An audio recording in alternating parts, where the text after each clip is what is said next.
For more Italy's economy and politics, Emiliano Alessandri from the German Marshall Fund of the U.S. joins us. He's a senior transatlantic fellow there. That's a mouthful. Thank you very much for joining us. And this is it's a complicated topic. We first have Berlusconi, who stepped aside. Monti took over, and now sort of this reverse is happening. For our viewers around the world, what's going on here?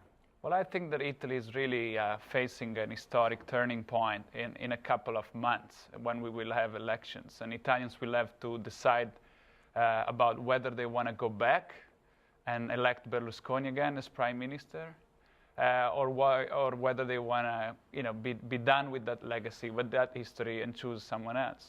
But it still doesn't answer the question of why. How did this come about? Well, Berlusconi until recently was set to leave politics and leave the scene. He decided that, apparently time is not over for him. Italians seem to be unconvinced. Most Italians will not vote for Berlusconi according to the polls.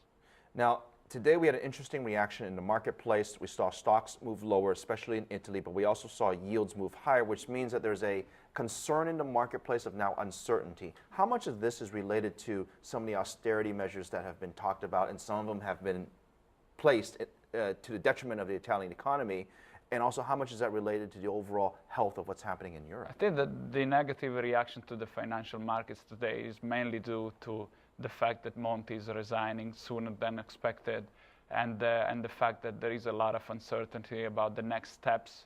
And so markets are, really hedging and see what happens. A lot of the reforms that Monti had proposed and was about to pass will not be passed as a result of his resignation. I mean, Monti has not been in that position that long.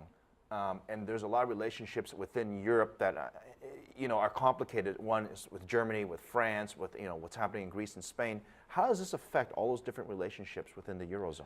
Well, I think Monti had been very clear that Europe, of course, needs Germany, and Germany needs countries like Italy. Nobody wants the European Union to collapse.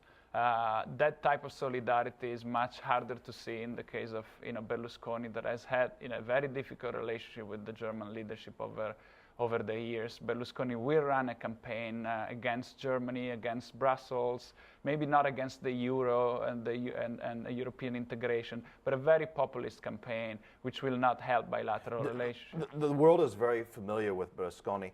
So I guess what are the chances that he would actually win?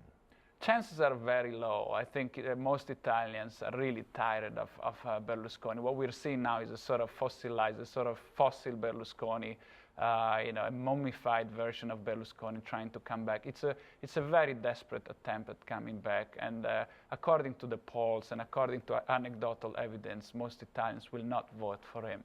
All right. Thank you very much for your analysis, Emiliano. Thank you. Thank you for having me.